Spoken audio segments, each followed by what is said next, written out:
It's more than a game. More than a game.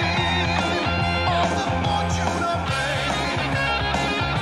It's more than a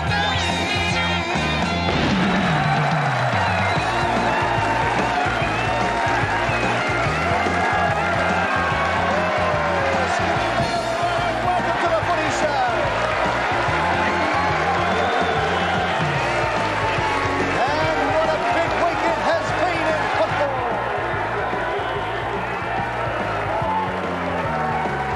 Ah, yes, what a week it has been in football. The MCC and the AFL have called a truce, which means the grand final will be played at the Melbourne Cricket Ground this year.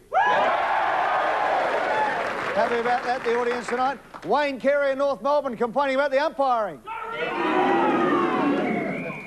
Justin Charles back in after his suspension for taking drugs last year. He's named, and I'll tell you what, there's some big movements at the station at a number of clubs, both in and out. A couple of shock omissions and a couple of big names coming back to football. And the big story in football this week, HIV virus carriers, should they be allowed to play football?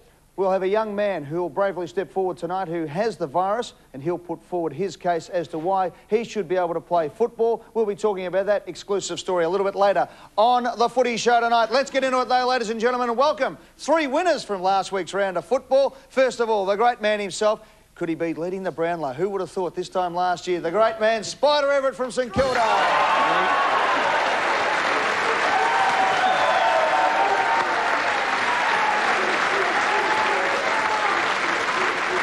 Later on.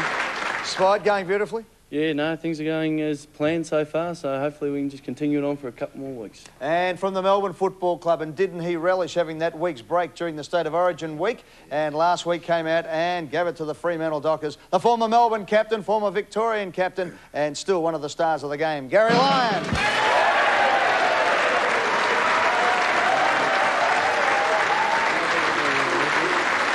And Gary? Yes, Ed. Just inside the 8 now, sitting nicely. We're equal 5th, in fact, Ed. Equal 5th, but... Just on percentage, we are in 8th position indeed. And going along nicely? And just loving being involved in the action at this time of the year with the chance of playing in the finals. And so you should. One man who probably won't be, unless there's a miracle, playing in the finals. But what a great result it was for the Carlton Football Club last week when they beat Adelaide at Adelaide. Glenn Manton is with us.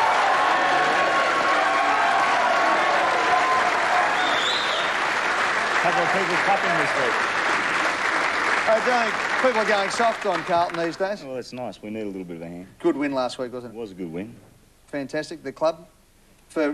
particularly for Craig Bradley, who's had such a hard couple of weeks with his mother dying, and being over there on his old home turf, the boys really lifted for him. Look, it's been a tough year for a lot of people associated with the club, so to come out and win Adelaide the way we did, I think it's a morale booster for everyone. Good on you, Glenn. Good on you, boys. Let's get into it now, ladies and gentlemen, and welcome the one and only John Sammy Newman.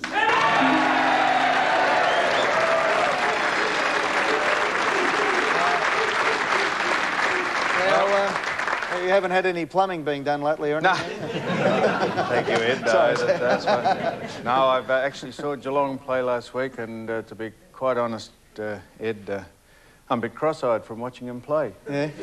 I tell you what, if you can keep up with the way Geelong are playing at this, so I've actually got the Geelong contacts on. Look at that, Ed. And I'm a bit... this will give a clearer picture, try and understand just what they're on about. Isn't that exciting? Look at that. They're the Geelong colours.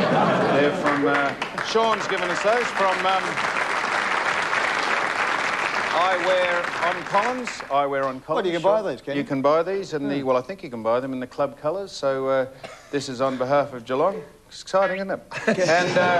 And just think what you can do with them. You could get your father-in-law to put some pies across them, and you could be Gillies pies. You could be pie-eyed. Pie-eyed. I could get one. Be a real Collingwood supporter then. Yes. I need to see out of one eye. Or you could get the whizzer emblazoned across one of them and be cock-eyed.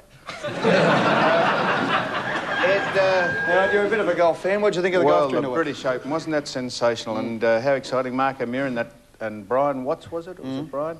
And the young boy Rose slugging it out there. It was fantastic.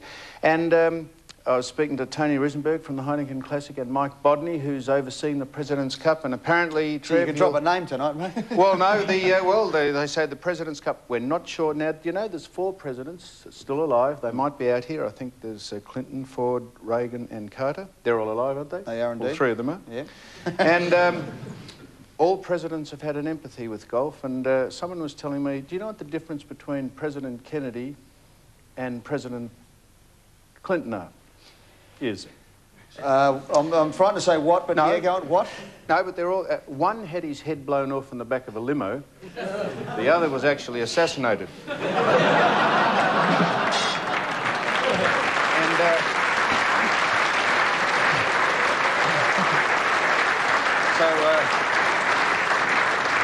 big news on the President's Cup, Ed, so we're waiting with great expectancy. I said to Sam, what do you want to talk at the start about? He said, oh, we'll talk a bit about the golf. I've got a joke about the golf. No, it's good. We went via the Cape to get to it, but we got to it eventually. Speaking of blokes in football on marijuana, that's what the other big story this week. 4 or 5 players? 5 players have tested positive to marijuana in the drug tests in football. More on that. Let's hear from the man over behind the bar, Trevor Marmalade.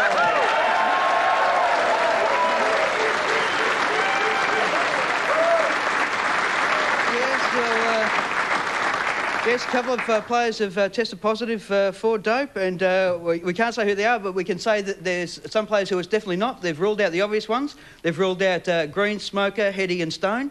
And they've asked Geelong if they wouldn't mind changing the nickname of Buddha Hocking. Yeah. But they have reacted, though, the MCC have reacted. They've said out in the car park next week they're enforcing the 2-cone limit. We don't street talk on that too, Ed. Yeah, street talk on drugs in footy coming up a little bit later on in the show. Boys, before we get right into action tonight, Gary O'Donnell last week was sent back on by an overruling umpire. Umpire Darren Goldspink decided that Gary should take the kick. In hindsight, it was a very good decision. But how would you feel at that stage, Gary? It would appear that way, but I think it set a pretty dangerous precedent when we've got umpires that have to make decisions like that. We know they're under an enormous amount of pressure anyway, and now we're asking them to rule on the medical basis on whether a player's capable of taking a kick or not. And I think it's one of those little anomalies in the rule book, which says it's the umpire's discretion that we've got to look at, because it does set a nasty precedent. I know Gary O'Donnell was able to get up and play, but... Well, he ended up staying on the ground as well. He did, Spider, he did, but maybe if he hadn't, how would that umpire have looked and how would he have felt, and would they then have been liable for all sorts of Do you action? think, though, if a player can't take his kick, that he should go off for 20 minutes?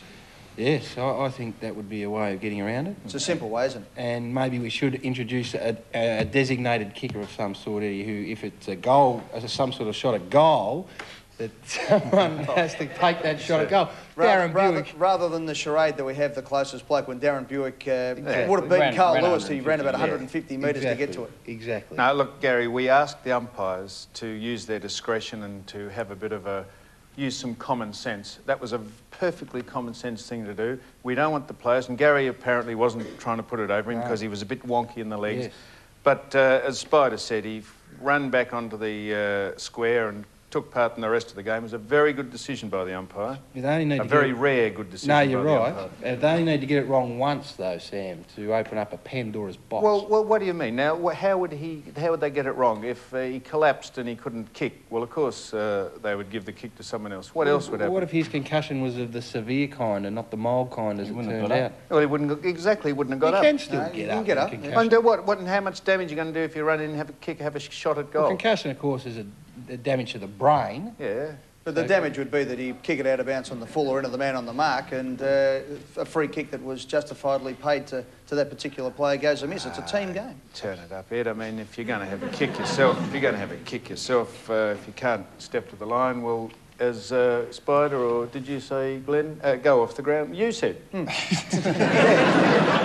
That's contact. They are Go off Geelong the ground for contacts. 20 minutes. They are Geelong contacts, aren't they? He was going over there, he was going over there. I'll tell you what, how uncomfortable are they? I was going to say, being Geelong contacts, they're not actually full contact. but I suppose with the strikes there, Ed, it'd be easy to follow the horizontal movement of the ball across the field. Did you see Geelong? Did you see any of Geelong last week? Well, no, actually, I thought you were going to say at the start of the show saying that you saw Geelong play last week and poked out your eyes. Oh, right. They would have made you giggle. They would have made you giggle. Boys, what do you think? 6 weeks out from the finals, and suddenly North are saying, what about our boy Carey to the umpires? Is this a tactical ploy, or is Dennis Pagan... and he did say to me today that he sent a confidential letter to the umpires, to Peter Schwab, and he was surprised with the blow-up of it, that it had got out.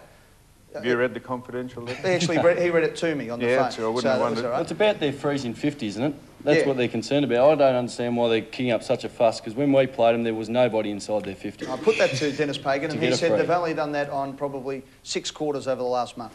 So it doesn't come into effect. Of course, Eddie, we wouldn't expect a knee-jerk reaction from the umpires this week against Melbourne to all of a sudden start paying Wayne some free kicks. Now, they would be silly enough to fall in for that, the umpires. So. But that was the reason why the coaches, the fine came in for coaches bagging the umpires after a game, because invariably Barassi and Park and all the old-timers, Sheedy, used to do it all the time. They'd say their particular star player was getting a rough deal, and for the next 3 weeks to get a dream run. Do you reckon you're going to be watching that one? I'll be watching that very close, and I've got the utmost respect for them, but they will not fall in for that, Eddie. Well, look, Ed, I think one of the stats, though, was that North have only had 4 goals from free kicks all year, and on top of that stat was Adelaide, who have kicked 26 goals from free kicks. Now, I looked up the Adelaide players. Jarman's kicked 23 goals to be their leading goal kicker. That means the umpires are Adelaide's leading goal kicker this year. Who's that? Who are you talking about? What's he doing? Hey, what? What's he taking photos? This bloke here. He's a photographer, I don't know. How would I know what he's doing? Hey, I've got no idea. Had photographs. I had a bloke watching us with binoculars up the back there. You sure those things are right in your eyes? Anyway, let's move on. Before we have a look at the first game, let's have a look at the league ladder at the moment, because coming into round 17, it becomes all important. And the Western Bulldogs and St Kilda on top with 48 points. North Melbourne and Sydney on 40, and just about there now, those teams would think. And then the Adelaide in 5th position with 36 points, a healthy percentage. So too with Richmond and West Coast. Gary, 36 points, a game and a half in, but that percentage, 89.4. A bit tough for you at the moment. Yes, that puts us in a precarious position, Ed, but... You'd be pretty much relying on us to beat us in this weekend, make you happy, Gary. We'd be very happy if you could do that for us, Spider. And we're only a game in fact, Eddie, with Essendon, just a game out. So, and Port Adelaide as well, a chance. And the Magpies, are they any sort of chance? Oh, yeah, a chance. They're playing... well, you've got to remember, they are playing the 5 teams on the way home that they were played early on when they were second on the ladder. But you threw it. I'm going to answer the question. They're doing a bit better than your boys at the moment, Sammy, so don't worry about that. Gary, it's a fantastic result for your club at the moment to be in this situation where your destiny's in your own hands. Don't worry about your percentage. If you keep winning, you make the finals. Yeah, that's the way you want to be. We've got 6 games to go. First time round, we won 5 of those and dropped just 1, and that'd be a lovely situation to have happen again. But we've got a big task ahead of us, and we're looking forward to the job. Trev? So just recap on that draw again, Ed. Collingwood are playing 5 teams that can't believe they lost to them last time.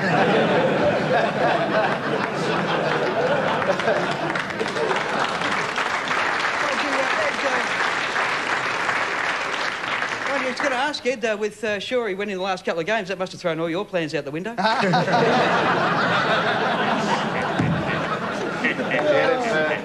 You want to see me physically vomit on camera? Let's just get Collingwood into the 8. If Collingwood get into the 8, I'd tell you what. What would you do, Sam? Oh, you'd close down the competition. You would actually, you'd nail it up, you'd board it up, and you'd get into something else, Ed. Well, we're at Victoria Park this Saturday too. Back home at Victoria Park. Let's move on to the next game, though. And let's have a look at Carlton and the Bulldogs.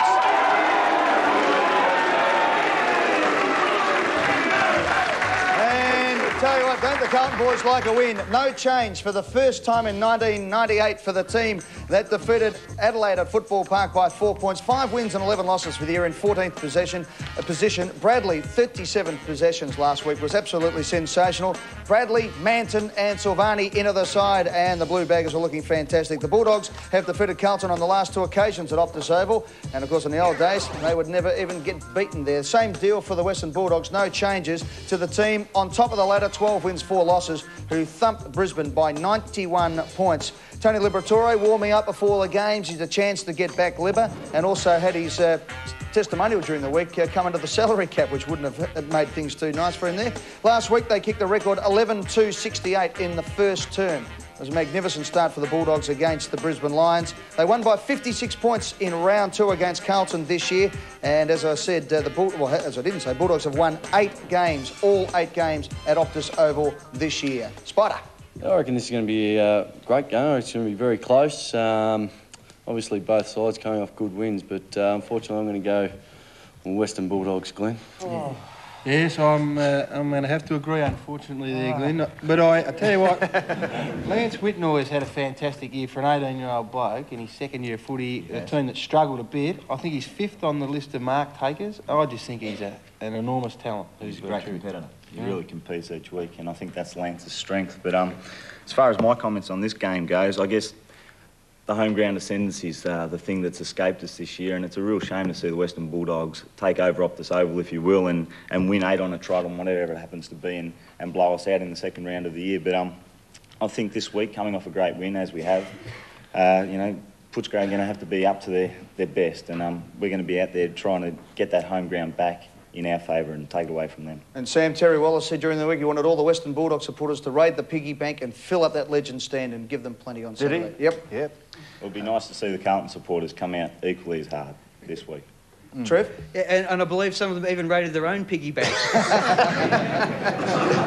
Well, and terribly distasteful too, Ed, that Tony Liberatore, the testimonial money has gone into the salary cap. Just lucky they only raised just over $600 for the night, so perhaps not a lot to worry about, but I think the Western Bulldogs might just, easily sneak in there. All right, well, one of the icons of the game is the 4-20 pie, and it's about to be superseded by a new AFL pie, which will be launched later on this year. In fact, it'll be launched tomorrow, but we might see it appearing at the grounds come September. Well, we got the best man to do the road test for us, Billy Brownless. If anyone saw the Legends game, would have realised that Billy's been certainly giving them a good going over in recent times. And Billy, you've got the new footy pie. What's this all about? Yeah, thanks, Eddie. And I've got some groundbreaking news here that's just going to blow the football world apart. And as usual, you'll see it on the Footy Show first of all. And what it's all about, Edward, is this. The new footy pie from the Great Southern Pie Company. Oh, look at it. Yeah. And they are actually launching this. It's called the footy pie, and it's shaped like a football, and it's bloody hot. And it's got the laces going across here. And it's going to be officially launched tomorrow at 11 o'clock by Wayne Jackson, and Stephen Silvani will be there, and he's on the package, and it is hot. It's 100% Australian made and owned, 100% Australian beef. It's officially licensed by the AFL, so all the money goes back to the 16 clubs. And Eddie, these pies won't let you down in June.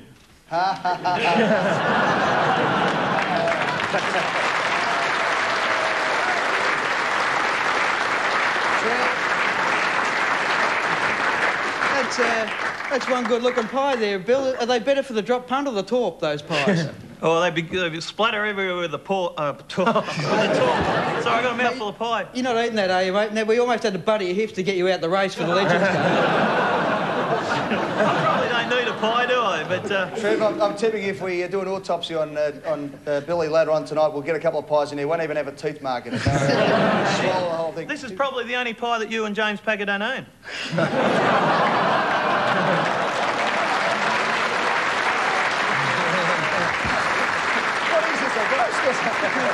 Just a roast or something. Colton here. What's going on? By the way, the Footy Show eats and recommends Gillies pies. Pies for champions. Yes, indeed. Gillies pies. We love them, don't we? I think if Billy, in his role as official spokesman, you should change the last name to Bunter now, Bill. Yeah. Beautiful pies, these, the footy pies. Boomba. Once again, Gillies Pies, who are one of your club sponsors too down there at Geelong, Billy. Gillies Pies, eaten and recommended by the Footy Show. Speaking of... Speaking of Geelong... There we go. Speaking of Geelong, Sam, well... Were you there, Bill? You were there last week. Sorry, Ed, go ahead. Well, I was just going to say, let's go to the break and have a look at something that, well, Sam... Well, I think...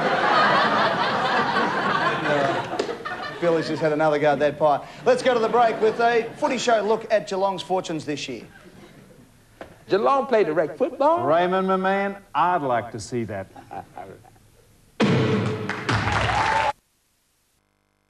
Been bringing up, it's not an enhancer, and really a lot of players might use it rather as a relaxer rather than alcohol because, fair enough, it probably doesn't have the body fat in it that alcohol does. Oh, yeah, So- oh, yeah, right, yeah. And you know... Yeah. Hey, by the way, can we get a tight shot of your tie there, Spider, is it? Zip Turn me up it here, over this way, you mate. blokes. There you go. No. By the way, Eddie, can I Pop say in that I and don't condone it at all? Yeah. Oh, And no. it's not to be done. at Glenn, all. You're clean. Glenn, I've got a feeling marijuana is one of the only drugs you haven't taken. Have you given it a fair rattle around in your time, mate, have you? 5 minutes of thinking time, that's the best you could come up with again. 5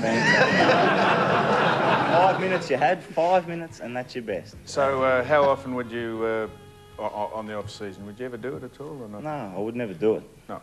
Is it an invasion of privacy because it's not part of the drug code? I'm not sure. Is it particularly relevant? It's not a performance-enhancing drug, and I wouldn't think. And I don't think they should test for it, and it shouldn't be really, because they say all these things are confidential and everything, but at the end of the day, it still gets out, doesn't it? well, there's only 5 players, wasn't it? Yeah. What about the umpires?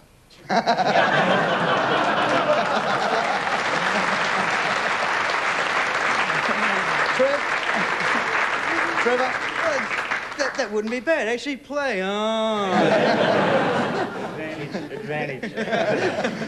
Sam? Yeah, what, Ed? Well, Oh, sorry. Yeah. You ever had one, Sammy? Well, A joint? Have I can't get through a day without having 8 or 9, mate. No, I hardly have ever had one. I've hardly ever had one. No. Is that right? Well, before we move on, next week, of course, the Footy Show will be coming live from Perth, from the Radisson Hotel at Observation City. 22,500 people have applied for the 200 seats available, but you've still got a chance. If you get the West Australian and get the coupon, fill it in and send it in, you've got a chance to be there next Thursday. Now, for our friends in Adelaide, Sam, and if ever you're going to have a crack at it, this might be a reason for you to do so. August 6th, the following Thursday night, we're coming live from Adelaide. South Australian viewers must watch National 9 News tomorrow night at 6 o'clock for details on how to join us for the Footy Show live from Adelaide next Thursday week. Now it's time for Sam's Mailbag.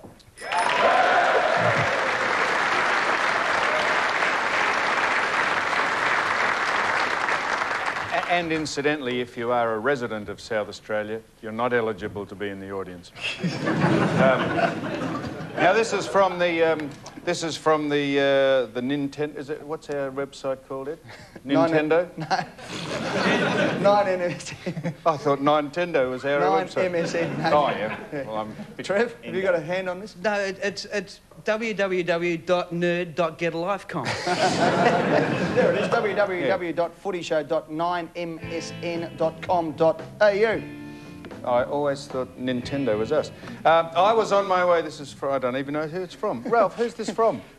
We don't know. Just thanks very much for qualifying that last question I asked you too, Sam. I think you've just underlined it for us. Yeah, well, yes, thanks you for the drag. I was on my way to the Crows versus Carlton match and I happened to misplace my brand new red Ferrari somewhere along the way. The car is very dear to me and I was wondering if it would be too much to ask for you to try and find it for me. I saw that little girl and the doll that she got back and I see you went and found James Hird's boots, so I thought that if there was any way you could find my car and anyone that could do it, it would be you. Yeah, nice try. What do you reckon, Ed? Yeah, nice try. How's the Ford going that they've given you to drive? Goes beautiful. Going well, yep. Goes magnificently. Now this is from, this was given to us by someone whose name shall remain nameless. Right. Well, then just don't mention Ralph has almost actually had a hernia over there. Go on. Yeah, with his initials. Will we tell who the initials are? Yeah, what's his initials? Tony Woods. Oh, OK.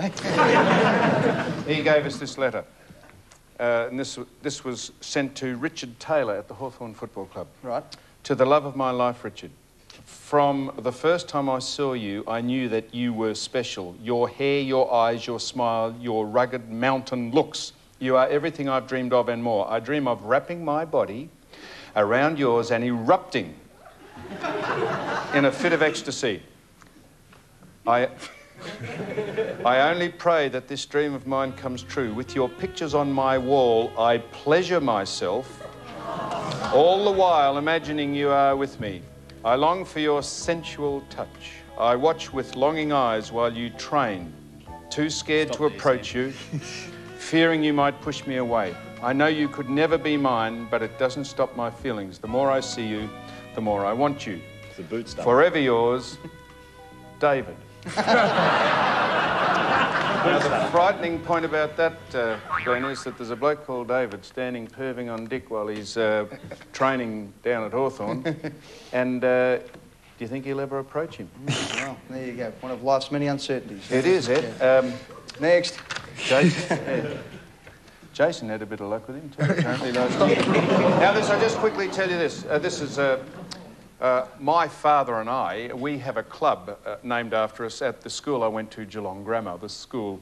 And this is just an ad, really. This is not a letter. What's it called? The Dunces Class? It's called the Newman Club, yeah. And mainly in honour of my father than me. And yeah, well, your father was a long-time master. He was. Yeah. And he won't be watching this, he'll be in bed.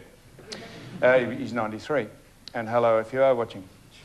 On Saturday, the 25th of July, at the Darling Hall, which if you go to the school, you'll know what the Darling Hall is, there's a meeting of the Newman Club, and that's just before the school take on St Kevin's. Get belted by the mix as usual. 12 noon, absolutely, at 12 noon, David Cordner gave me this to give, at 12 noon, go down to the school and be part of the Newman Club. Well, if you want now to be, we've got cameos. If you want to be in the club with Sam, get down to Geelong. Now we've got cameos. And if you are attending the Newman Club, you have to break down the door to get in. Now it's cameos. First off is Brisbane's Justin Lepich in his Year 12 Film and TV class at Kenmore High School, proving he is to acting what Robert De Niro is to Aussie rules.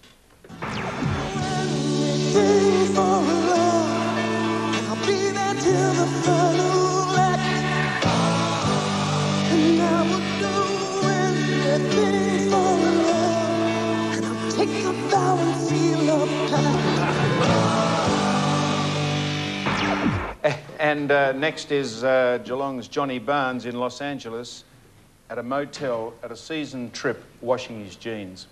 With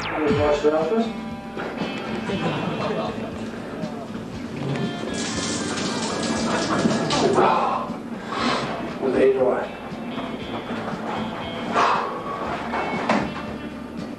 Bring a bit of soup. That's good, mate. That's good, mate. And I think they might have had some of the substance over there on the actual trip, Ed. Although John doesn't do it, I know that for a fact. And finally, Hawthorn's Tony Woods, the Footy Show's musical director, with a mate miming Billy Ray Cyrus's Achy Breaky Heart. Don't tell my heart, my achy breaky heart, I just don't think you'd understand. And if you tell my heart, my achy breaky heart, it might blow up and kill this man.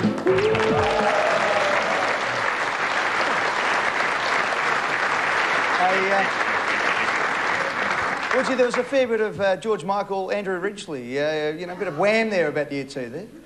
I was just living out of fantasy, Ed, and I suppose at this time of my career I can't go much lower. All right, let's have a look at the next game, and it is North Melbourne and Melbourne, one of the clashes of the round.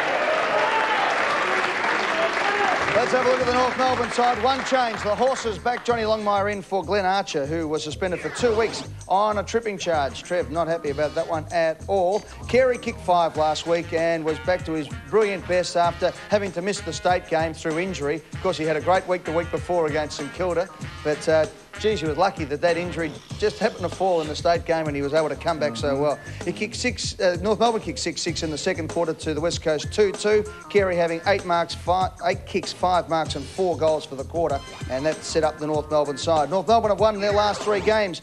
Melbourne had a fantastic win against Fremantle at 23 points. It was pretty tight. Kelly Lyon kicked 4, and David Neitz in his comeback after that horror injury kicked 3 goals. Cowell is in, and Cockatoo Collins has been omitted from that side, and Todd Viney was cleared of a striking charge. Gary, it's a big one for your team.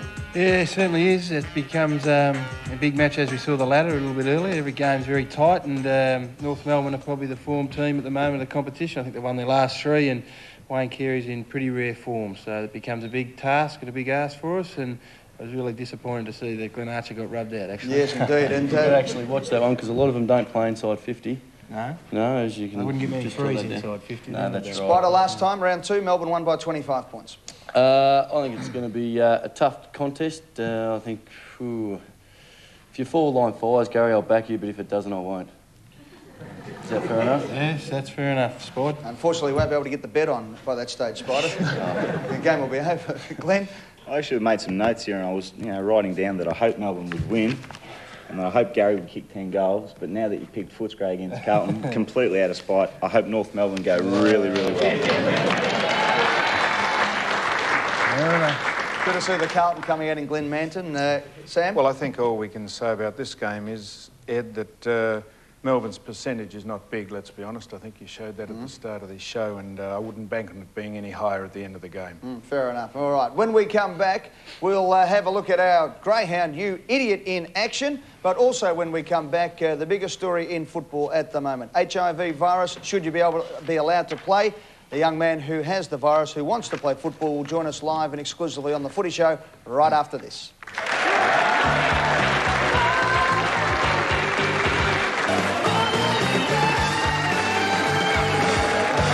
Welcome back to The Footy Show, and last night at Ballarat, the mighty beast You Idiot was in action once again. As we go to the video, it was the Young Star Classic. It was race 7, number 5 in the yellow out in front. That's You Idiot. Leading rating 1 on settling down over at the helm, followed by Jeff Selection. Further back, Flensburg Flyer, Imaginary Toy, and last Delcross. You Idiot flying off the back, leads by about 4 lengths. Rating 1 a second, third at the helm, followed by Flensburg Flyer, the rest struggling. You Idiot turns in front, about 3 clear. Rating 1 at Flensburg Flyer, running off with You Idiot leading on Flensburg Flyer with a right run, but 2 lengths. And You Idiot leads all the way to win the Young Star.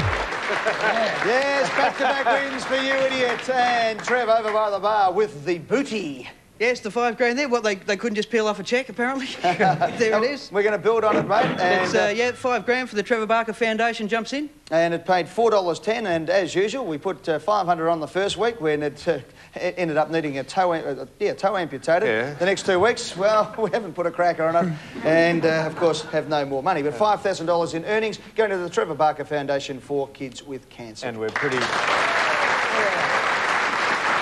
disappointed too, Ed, with those that pretty disappointed with those that jumped off You Idiot when it wasn't going well. Yes, exactly. A lot of people abandoned it.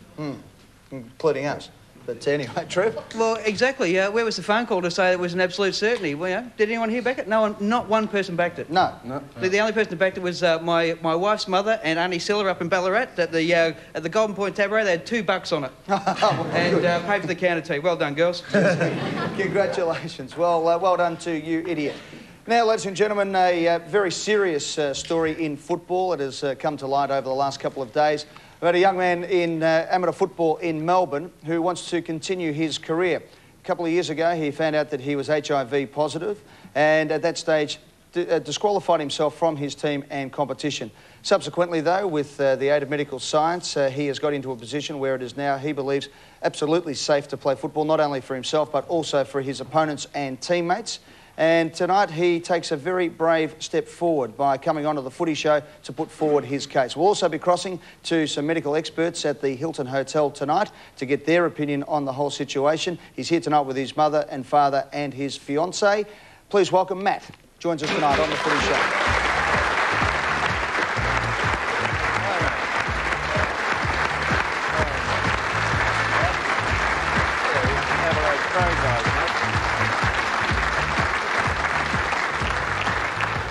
Matt, first of all, thank you very much for coming on to the Footy Show. We appreciate that. It's a very big moment for you now, doing this. Tell us, first of all, when you found out you had HIV and you decided that I'm not going to play football anymore, you went down to your club and you told the boys. What was the response? I stood up in front of the entire team. I told them the facts, that I was HIV positive. If they had any questions, they could come and ask me. I didn't want anyone discussing it behind my back. I didn't want any innuendo. I'd answer any questions they had, and they were very, very supportive. Now, Matt, we discussed asking Matt how he contracted the virus, and Matt was quite relaxed about us asking him, and he was unconcerned that we would ask him, but we decided we wouldn't ask you how you contracted the virus because it's absolutely not relevant in this case. You have a girlfriend? Fiancé, yep. Very close to being one and the same thing. How has she reacted to the fact that you have the virus? She knew before we started going out. She's been 100% behind me. Backed me up 100% at all times. And you make love to her? Very, very, very often. Very, very regular. How about a lot? And if they brag about it. A lot, yeah. I hate to ask the next, do we use protection? Of course. Yep. Always. Matt, with the football situation now, when you became HIV positive, you decided, OK, I can't play football. I'm not going to risk it for anybody else. I'm not going to risk it for my teammates or my opponents. Why now, a couple of years down the track, do you want to play football? When I first found out, I was very uneducated on the matter. I thought it was probably safer that I didn't play because I never ever would want to put anyone else at risk. So I decided I shouldn't play. Since speaking to my doctor in the last 2 years, I've become educated on the matter, and he assures me that the risks are so minimal to be non-existent. Now, we should also say here that Matt's not on any crusade. He, in fact, had gone through the proper structure to find out whether or not he could play and was going to the equal opportunities to find out whether or not it was relevant or not. But yesterday you were driving home and heard on the radio that Ian Collins had spilled the beans at the symposium for the medical officers. And what happened? You nearly drove off the road, I hear. I had absolutely no idea that the AFL knew anything about it. I know that the amateurs had tried to contact the AFL for a bit of maybe a precedent or some information on the matter, but I didn't know that who knew in the AFL. I was keeping it all confidential. I was hoping everyone else would at that stage. Unfortunately, it was leaked, so rather than hide behind it and have everyone go on talkback radio and say that I wouldn't let my son or my daughter play competitive sport against someone who's HIV positive, that's fine. People are welcome to have their opinion. I'd just like to put it out in the open and let the experts, the medical people, have their say, and we'll see whether it is safe or it isn't. Before we ask you any further questions, let's have a look at some facts on HIV as they come up on the screen here.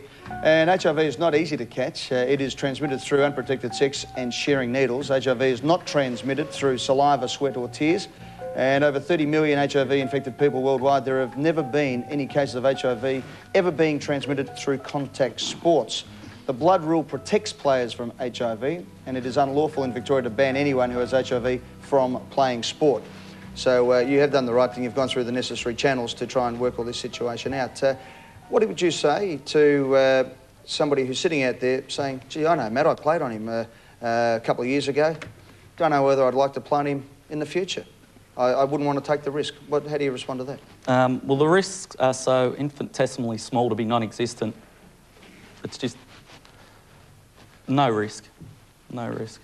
Would you say, Matt, from the knowledge you've acquired and from what people have spoken to you, medical people, and perhaps just from your own research about it, now that it's happened to you, that there'd be a fair chance that there'd be some AFL players playing that'd have HIV? With the figures of the amount of people in Australia who have got the disease, there'd be a very, very large chance that an AFL player, rugby league, rugby union, at any level, would have someone with HIV or hepatitis as well. Trev, before we throw it open to the boys. Yeah, look, I just wanted to ask Matt, after you announced it to your teammates that you were HIV positive, has their attitude changed from that initial announcement up until this point in time? Yeah, they were pretty supportive from the start, but now with all the information I've been able to provide to them, they're definitely 100% supportive. I take part now in all contact when we train. And you share water bottles and all the rest of that? Yeah, share water bottles. No problem with that? No problems. Well, Ron and Sonia, that's Mum and Dad are in the audience, and also your fiancée Amanda. I'd like to just ask Amanda, first of all. Amanda, you met Matt after you found out he was HIV positive. That didn't deter you at all in going on with the relationship? No, not at all. Can we ask you why? I mean, most people, if people are frightened to play footy against him, you'd think they'd be frightened to sleep with him. Well, I've known Matt before being into a relationship with him, and just knowing him, who he was, and that just didn't scare me. You take all precautions, and he's just any normal human being. So pretty much, Matt, what you're saying is if the precautions are in place, and that is the blood rules adhered to and all the rest of it, there is very little chance or no chance, you're saying, of contacting through sport. Before we go to the boys, let's cross out to the Hilton Hotel. As I said, there's a symposium at the moment on not only drugs in football and HIV in football, but injuries in general. And joining us tonight is a world authority on this situation, HIV, from the Cleveland Clinic in the United States, Dr. John Bergfeld, and from the AFL Medical Officers Association, the President, Dr. Hugh Seaward. Thanks very much for joining us, fellas. Welcome here tonight.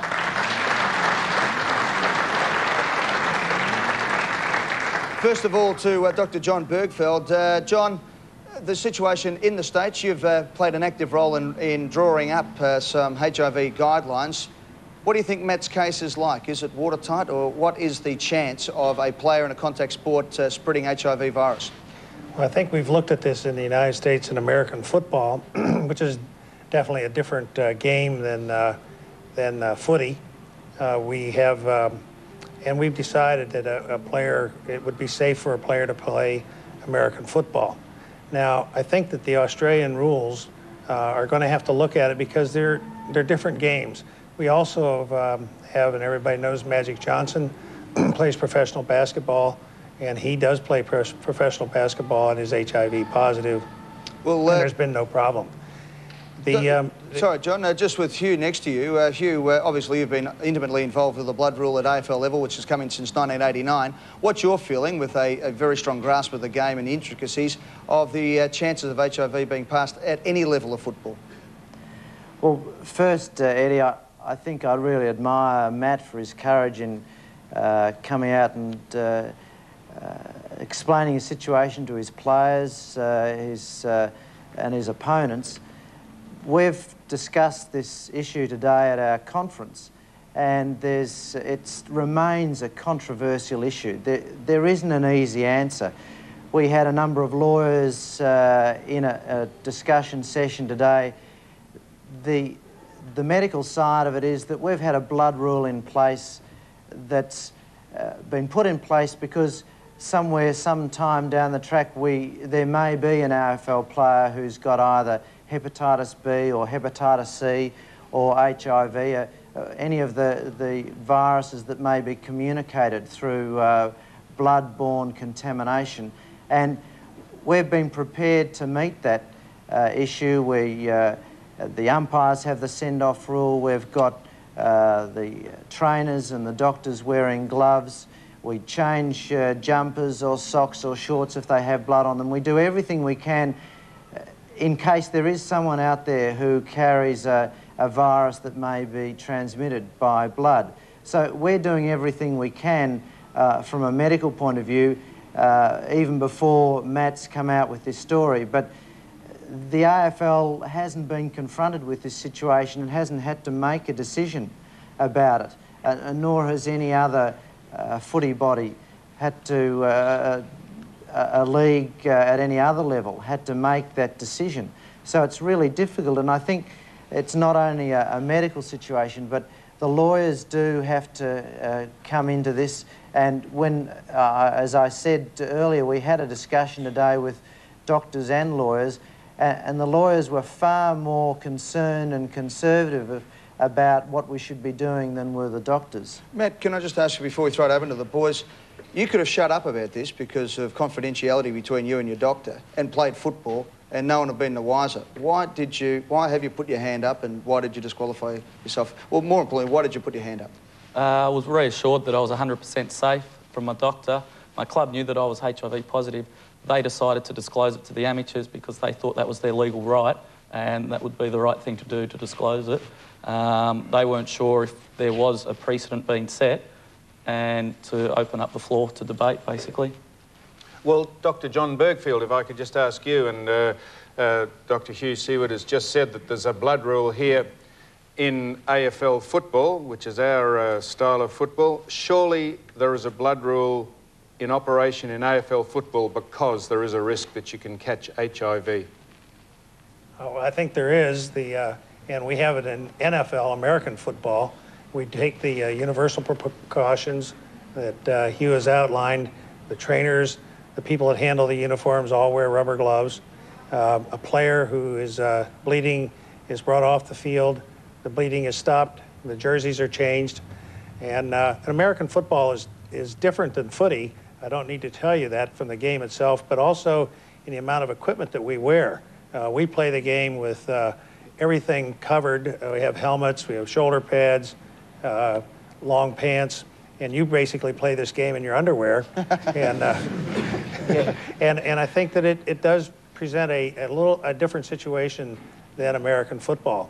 And I think it's going to, the expertise of Dr. Seward and his medical doctors and the Footy League is going to have to sit down and address this issue. As Matt said, he's brought the issue forward, and I think it will have to be addressed. Well, I was under the impression, Dr. Hugh Seward, that the British Medical Journal brought out a paper after the Magic Johnson incident in 1992 saying there were 2 known cases of people contracting HIV from contact in sport, in soccer and boxing. And Eddie read those stats out and said that there was none. So is that a contradiction, or is that since proven to be incorrect?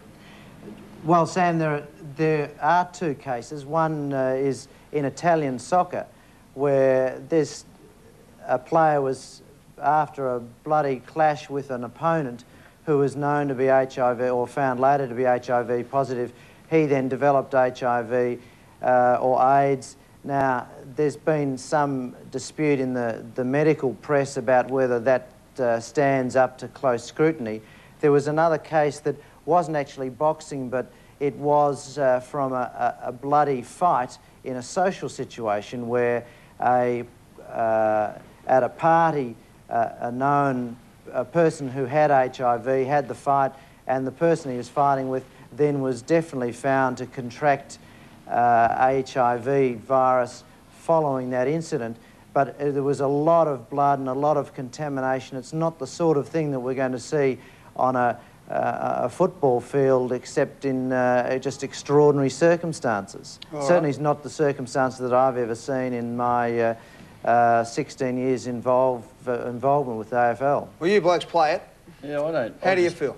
I just don't understand why the AFL wait for something like this to happen. Why don't they educate a lot of players and also juniors and that about it earlier?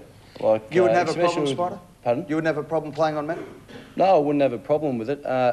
Since we've been sitting down talking about it out the back, like as soon as we know more about it, you feel more relaxed about it. And I think if the AFL can get into the kids' minds and that's what it's about, the sooner off the better. Gary, you've got a herd of young boys coming up through the ranks. Would you like your boys to have to face something like that? Would it matter? Yeah, look, it's something that you don't think about until you're confronted with it, and I'm not glad obviously that it's happened to Matt, but it's good that it's out in the air and it's out to be discussed, because it needs to be. And I think driving here, I had apprehensions, to be honest. I had doubts about whether I would want my boys to play and how I'd feel. But having, as Spider said, just in a short period of time sat through some literature and spoken with Matt and discussed a few things, I don't think I've got a problem with it. And I think that the AFL certainly need to be more proactive in the education process. Glenn? I just find it very disappointing to have a Magic Johnson, a Matt, a Bob down the street, whoever it happens to be, come forward with something and put it in front of our faces before we do anything about it. I think it's about time, as a society, we've got a little bit proactive on this issue and many others, and the AFL have got the resources, they've got the players that would be happy to promote and educate people. I mean, we were out the back scratching our heads looking at pieces of paper saying, what's this all about? Can blood-to-blood contact cause this, etc., etc. Would have been nice to have come in and been educated already and said, yes, Matt's a great bloke, he's a great sportsman, I want to play against him, there's no risk to anyone. Eddie, could I ask the 2 doctors at the Hilton, is this tribunal case, this discriminatory tribunal case that's currently before the decision-making process, is this, are we on the world stage here? Is the world waiting to find out what the decision is about this? Well, I think that the world certainly will be watching what the Discrimination Tribunal decides to do, and certainly I'll be waiting to hear what they decide, because that's going to determine whether Matt can play, and it's going to determine whether in the future HIV-positive players can play AFL football, and perhaps within Australia other football codes. So let me ask you the obvious question. If the tribunal finds in Matt and anyone else's favour and someone contracts HIV later on, who is responsible? That's something that I think that that's a question that should be asked before it happens. Now is the time to answer that question. Well, I'm asking you. Well, I'm not in a position to answer that question. I'm not a lawyer. I'm not associated with your AFL. That's going to have to come from the AFL, the AFL's legal consultants. But I think that question does need to be answered now, but John, before it happens. You were saying earlier on that you'll be looking at it, and a lot of people overseas at this case with great interest. I certainly think they will, yes. You know, there are sports where it has been banned.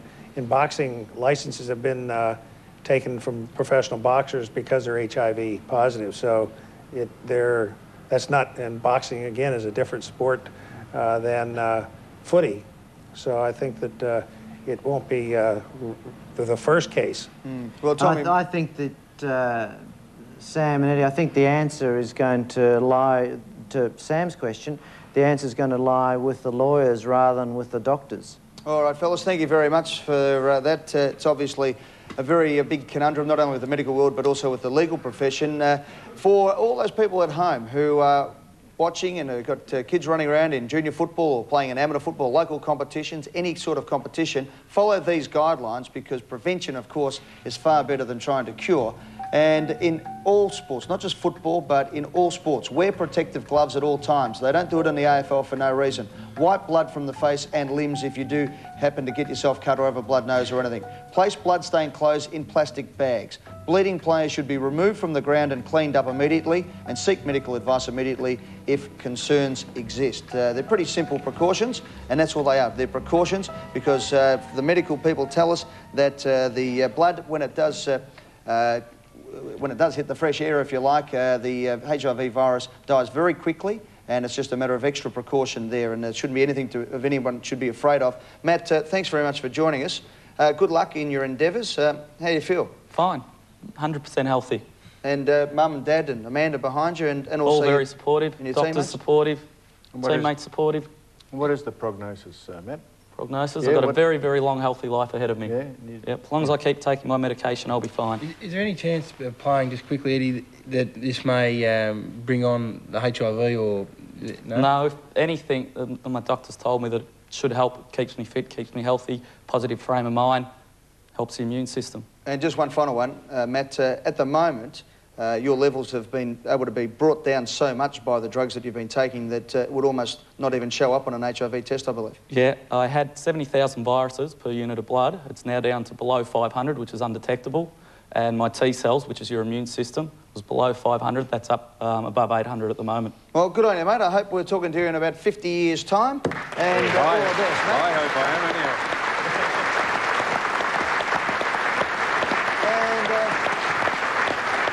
Matt, we've had many brave footballers come on the Footy Show over the years, but none as brave as the act that you've done tonight. It's a selfless act, and we congratulate you and thank you very much for coming on to the Footy Show. Anytime. Thanks Let's for hear your it from Matt, ladies and gentlemen.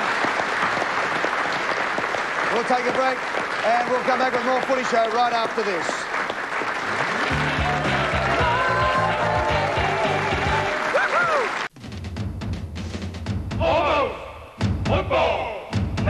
Legends for this week, and a good collection we got here too. Big Mark first up. In the centre, Harrington. And great Mark and Stretcher. There he comes, and bang on the head. Thank you very much. Don't think you'll be taking that kick. Next up, good grab in the wet here. Gets a nice ride, and pretty much. Very nice. Okay, now, I reckon if a drinks bloke is zoning up, you should be able to just run through him. Here comes the... Oh, there he goes. The fat bloke, get out the way. There you go. Understood, Daisy.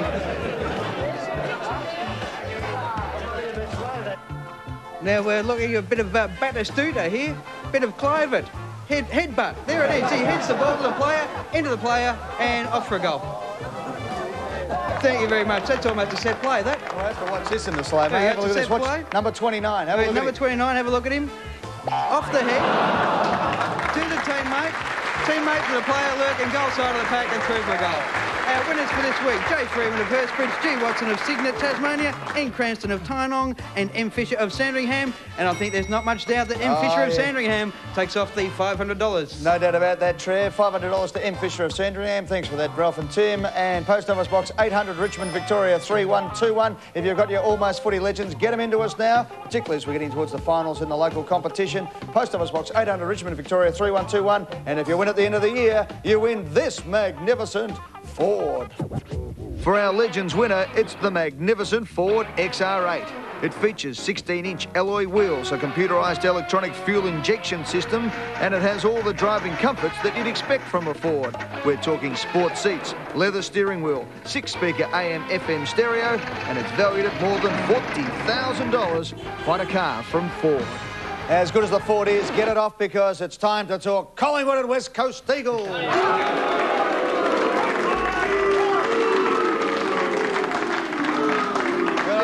Good on you, sweetheart. That's the way. Good on you. Go with the Pies. And it's at Vicky Park too. Back at Victoria Park, Pie Park, and Brent Tuckey could well be one of the last players ever to make his debut on the Hello Turf of Victoria Park. The 18-year-old key position ruckman from Ballarat Rebels was Collingwood's first pick in the '96 national draft. He makes his debut for the Black and Whites.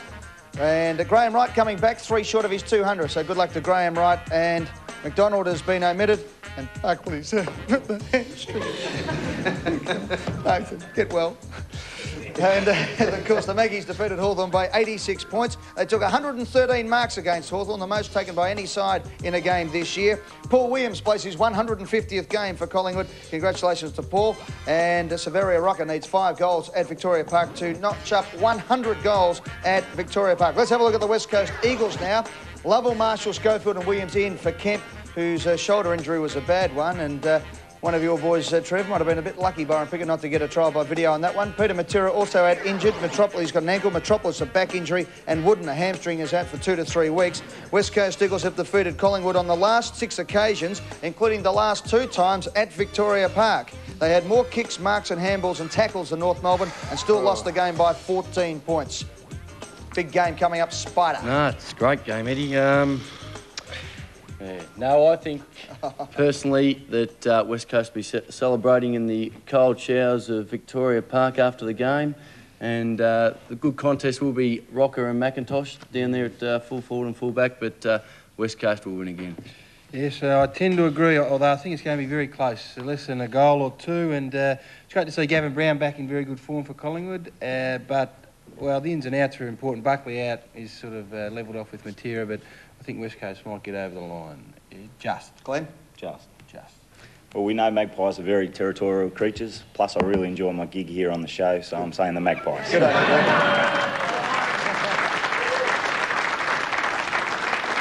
It's the Glenn Manton Show. Sam? What do you think, Ed? You like that? Oh, I love that. Got the pies ones in for you, mate. Have a look. His pie I don't give a stuff about my gig on the show here, to be honest. But I think that Collingwood have a very good chance of beating the West Coast Eagles. I'm not too confident about the West Coast. I think Collingwood are, to quote a term of an old friend of mine, are up and about at the minute, Ed, and I hate to say it.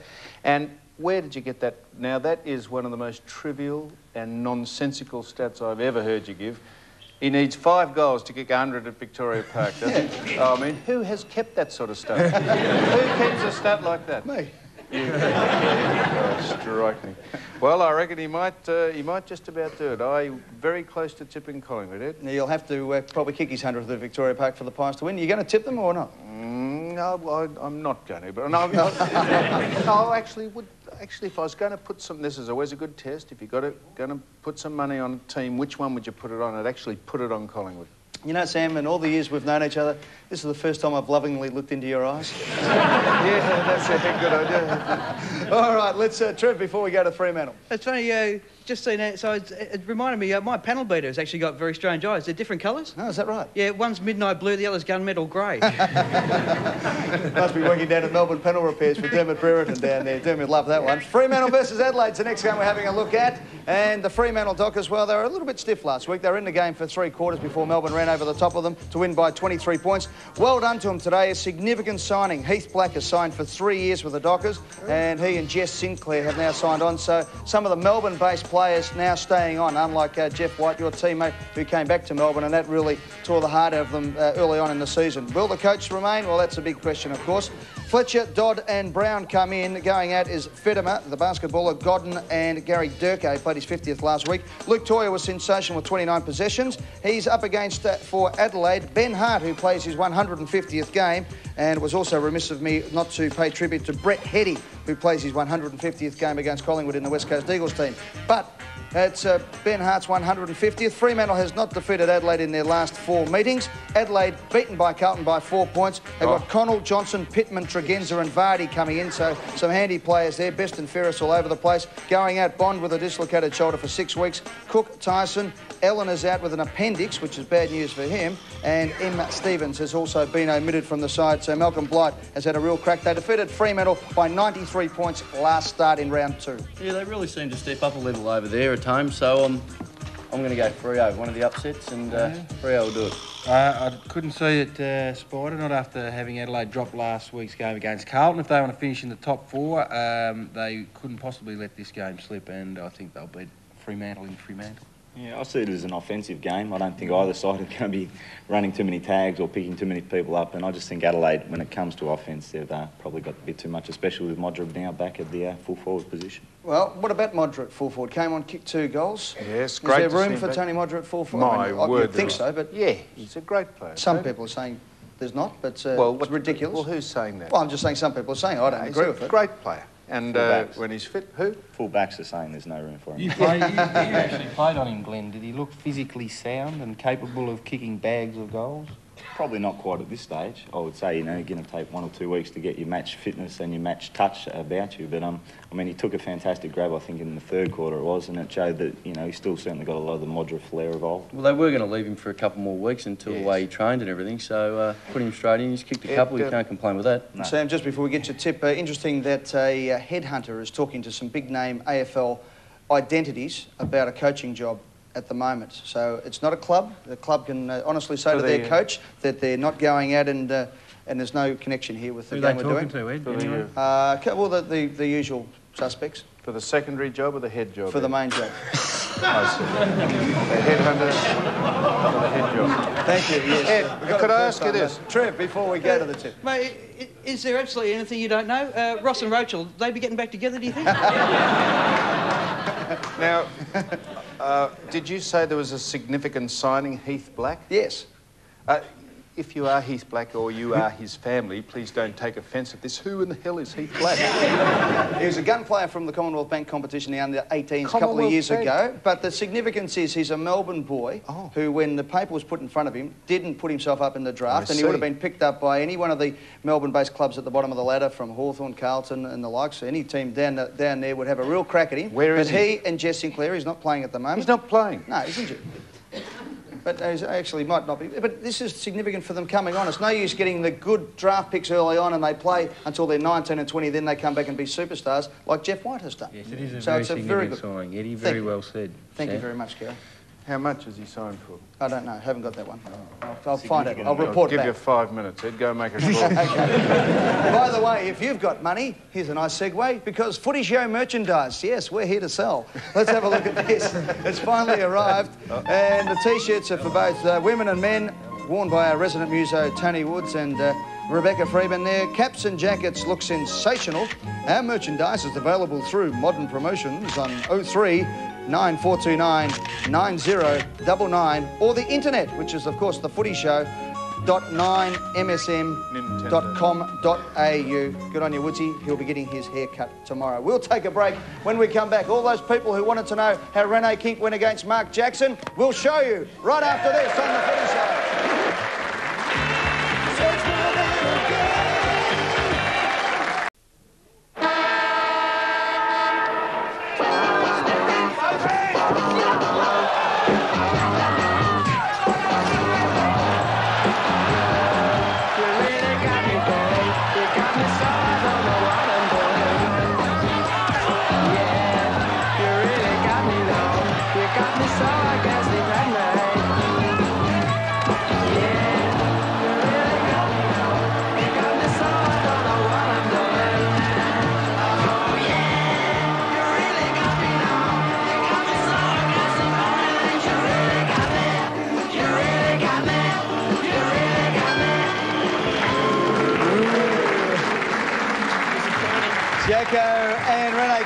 last Friday night, referee Malcolm Bullner scored at round one. Rene Kink 10-8, Jacko 10-9 in the second, Jacko 10-9 in the third. So it was a draw, which sets up a beautiful rematch there, doesn't it? In fact, one of those punches that took Jacko's gut about a week to stop wobbling there. It was unbelievable, wasn't it? Kinky looked all right.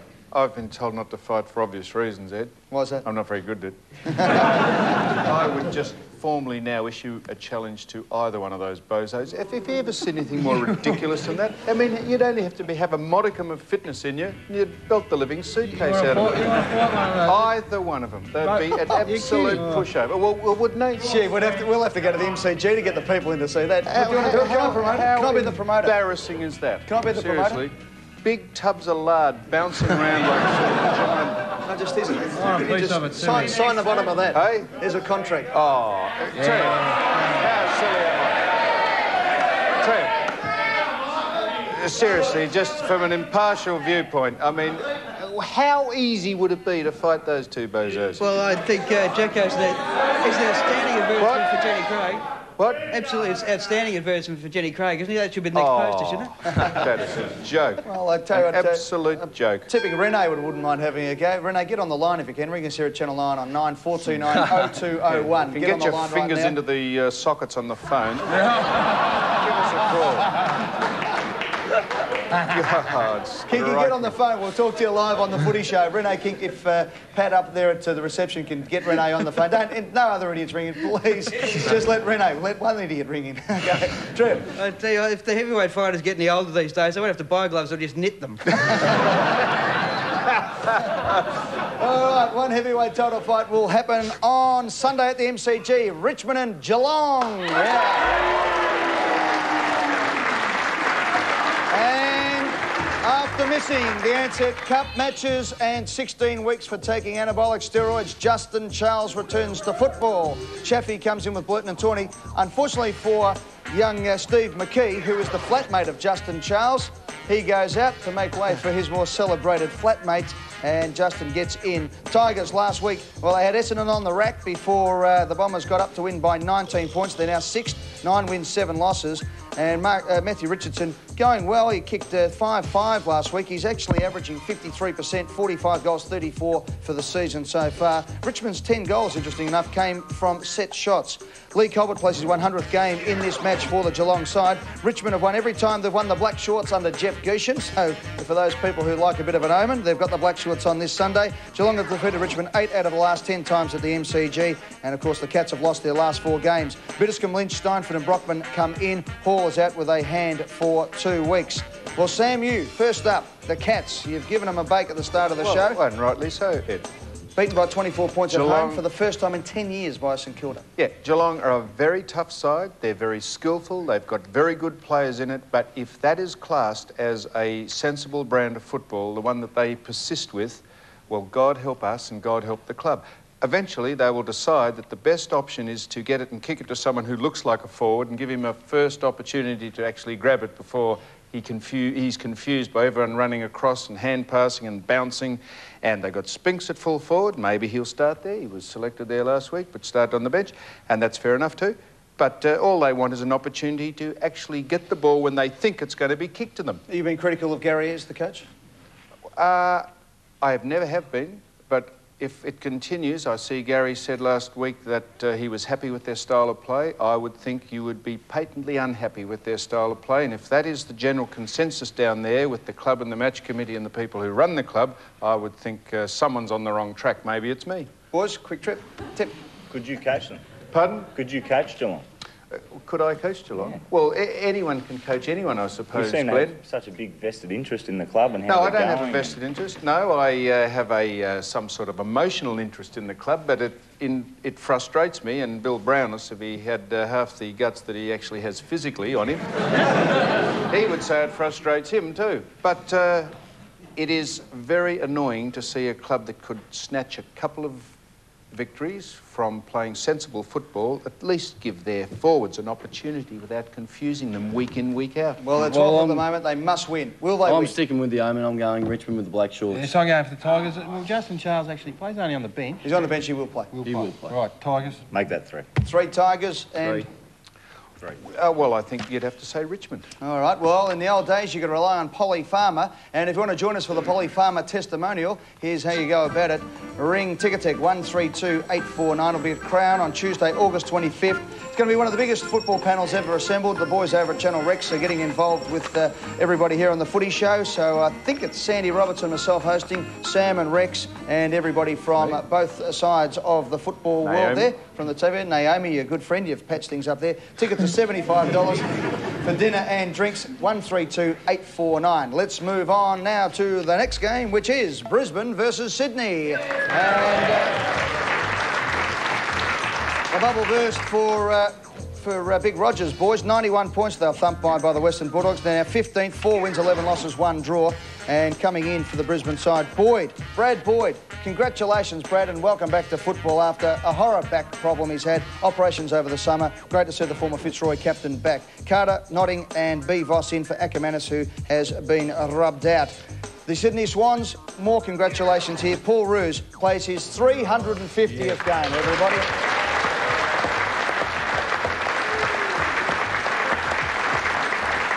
One of the great players, Barry, Carey, McPherson, Stafford coming in. Kelly out, of course, tragedy for the rest of the year and half of next year. And Wayne Schwass also plays his 200th game, another significant milestone.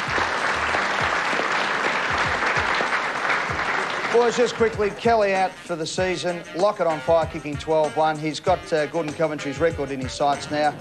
Just the Kelly situation. Will it make the difference? Oh, it is a tragedy. There's no doubt about that. He's such an important player. But I think, you know, with Schwass, they're probably better placed than they have been in the past to cover someone like that, although it'll be very difficult. Congratulations to Roosie, playing 350 is sensational stuff. And to Brad Boyd, I know what he's been through. Great to see him back. He was one of the very best players in the comp before he got struck quickly, down. Chris Scott's comment really came out and said that living up in Brisbane, they don't cop the heat, if you like, from the supporters when they have an ordinary performance. They need to take the next step. Do you agree with that? Yeah, well, I mean, we've copped a lot of heat this year from our supporters, speaking on a personal level. So, I mean, whenever you've got the crowd behind you one way or another, that can obviously affect the way you play. Maybe that's happening to Geelong. All right, boys, you one need word the heat behind you and plug to kick another 12, Sydney. All right, Sydney. Oh, I've lost track of Sydney, Sam? And Ed, if I could just say, I don't think anyone realises how extraordinarily good you have to be to play 300 games, let alone play 350. Exactly. So I think the Swans will actually build the Lions into the cage, I think. There's no doubt about it. Great players, Swatter and also Paul Roos. Congratulations, Roosie. Now, Gary, you've got our trivia question for this I have, Ed. Our last week's trivia question was named the 3 Ablett brothers who played with the Hawks, and they were, of course, Jeff, Kevin and some other fellow, Gary. The winner was Bernie Clear of Heathmont, Victoria. Now, this week's question, name the current AFL player who tried out in the US baseball leagues. You know the answer, ring Spider. 1902 553 686 with your answer. Yeah, number again, Glenn? That's 1902 553 686. Like a telethon, this. Do that and you can win 2 Ansett return tickets to the AFL game of your choice. And at the end of the season, all participants go into the draw for 2 business class tickets to any of Ansett's international destinations, plus 5 nights accommodation. Remember, the trivia game is available from Kmart, Target, Myers, for $59.95. Well done, boys. We'll take a break. When we come back, Sam Newman hits the streets of Melbourne to find out what people think of footballers indulging in marijuana. That's next on The Footy Show.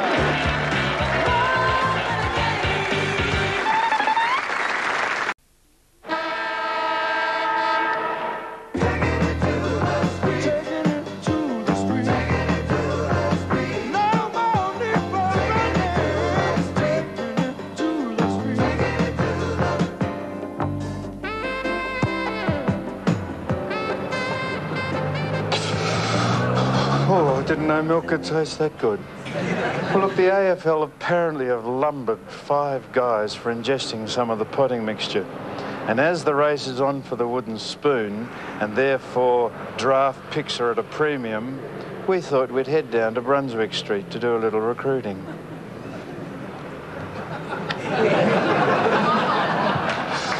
Oh, always like my milk hot. Footy show. I hate the footy show. Did you? Well, so do I. I hate it. Did you say I was a ferret? You're a fake feral. Oh, Farrell. Sorry, but... Farrell, I can spot you a mile off. You're pathetic. Yeah, well, what do you think of walking around like this all the time? Do you walk around like that all the time? I've got more style than you'll ever have. How are you going? What's happening? Now, what we're doing is we're asking... a bit of marijuana has found its way into AFL ranks. Players... It's good. You're getting up a bit higher for those marks, man. I think it's important. Taken over, have you? You ever pass the pipe around? Only when I've been doing a little plumbing at home, madam. But we've loaded it up with a lot of compost, and a bloke set fire to it with a blowtorch and blew half the neighbourhood away. Okay. And in frisky, they reckon it makes you frisky. It can make you horny. Can it? Mm. And when was the last time you had it and were horny? About 2 weeks ago. And you're horny then? Oh, I'm horny now. Who are you? I'm JJ and I work on Queer Zone on Channel 31. Queer Zone? Queer Zone. I'm as queer as they come. What a terribly charming bloke she is too. Black, yeah. And you're a gorgeous chick too. Well, just imagine if you get the double whammy, if you're feeling horny now and you had a But joint. it can make See if you you can get a sleep. bag full, will you, mate? Quickly. It can make you sleep. We got a live one. Well, JJ, this has been a delight. Thank you. Can I have a kiss? Do you do that? I'll kiss a man on camera. Oh, This will yeah, go down in Guinness Book of Jesus, World this will Records. go down on Channel We're ready? 31, yeah. Mm. It's the first time I've kissed a girl. Oh, no, hang on. And you think it'd be a good thing for a side to actually bust out a couple of bangers just before they take the field? I think so. I think they should grow it at St Kilda because they've always got the sprinklers on down there, mate. Yeah. Why? What would be the deleterious effects of smoking before a I game, think you madam? might be a little bit slow. Slow? Yeah. Have you found you've slowed down after you've dragged in the inhalant? Wouldn't know. You've never had one? No, never. You'd be the only person in the street. What penalty should the AFL hand out to players who smoke marijuana and play football? Just the 10 push-ups. That's all. 10 push-ups? Just the 10 push-ups and back to the field, guys. Back to the field and do the things. I don't think there should be a penalty. Yeah. And when did you last have one? Oh, before I left home.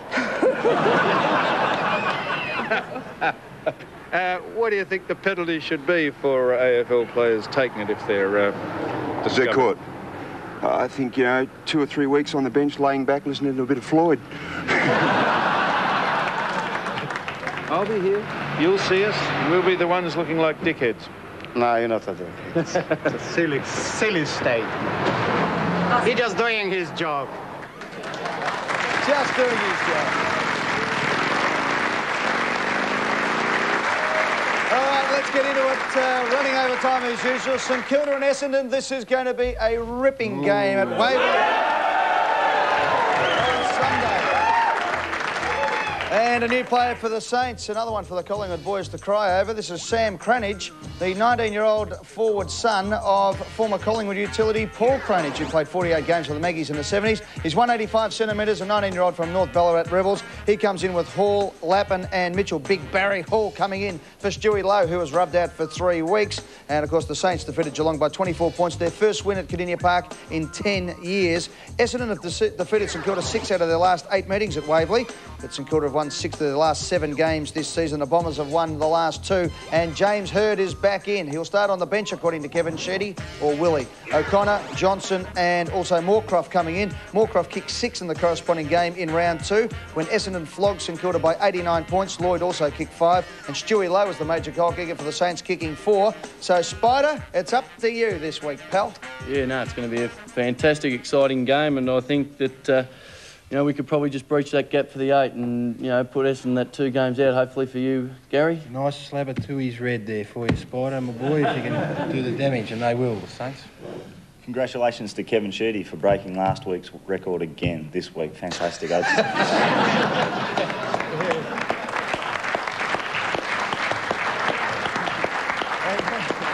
I can't say enough about that. That's fantastic. And, we weren't going to mention him tonight. I'm pumped up about that. No, St Kilda, that's all I can say. Sam? And Channel Rex have got another special on him next week. What I did before I got into coaching, it's going to go on and on. You would think that St Kilda would win this game, Ed. I've never seen 3 players, Harvey, Everett and Burke, who just are sensational. And unfortunately, I hate to say he's going to win the medal, this bloke, I think. Big Spider. Just a quick one on James Hird. Gary, fair bit of pressure on him. Yeah, there is, but he'll handle it in his own way, and I'm sure that they've held him back probably a week or 2, and I think Kevin Sheedy will start him on the ground and he'll jump straight into it. And Spider, you'll just have to keep an eye on young James. I hope he pulls up all right. We know Jason Cripps was in the same boat and he just went in for an operation yesterday. So good luck, Cripper, and good luck, James. All right, good luck to everybody. We'll be back with the last break after this, and it's Port Adelaide versus Hawthorn when we return on the Footy Show.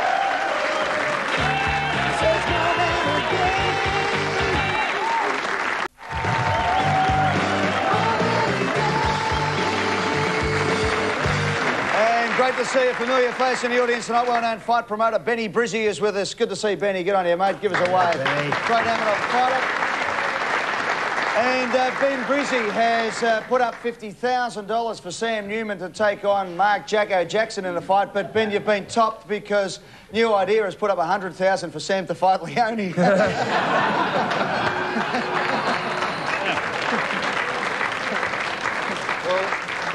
Apparently Jacko's rung up and he's a bit annoyed that we've taken the urine out of him, Ed. Yeah, because we wouldn't take it out of him at all, would we? Oh, no, not the man fighting in the red, white and blue hair. Exactly. No. Let's quickly go to the last game of the round. It's Port Adelaide and Hawthorn. Let's get into it straight away. The ins and outs. Chalmers and Naish for Burgoyne and Cummings. They're the new players for Port Adelaide, beaten by 34 points by Sydney last week. They're 10th, 7-8 in a draw. And this week it's Hawthorn's 1500th match at 1500th match full stop. They've lost 799, so it could be a bad week for them. The new player for Hawthorn, Chris Obbs, 18-year-old running defender from the Western Jets. He comes in with Lloyd, Chick, Taylor, Hassel. Out goes Crawford, suspended. Barker suspended. Daniel Harford has been dropped from the side when Crawford's out. Dennis and Kilmartin. 20 seconds to give a tip. Hawks. The other mob, Port. I'd really like to see the Hawks get up. Daniel Harford, Sam, has been dropped from a side that has lost its key rover. What do you think about that with 5 seconds? I think it's disappointing, Ed. See you next week on The Footy Show. Good night.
This has been a presentation of Nine's Wide World of Sports, your Commonwealth Games Network.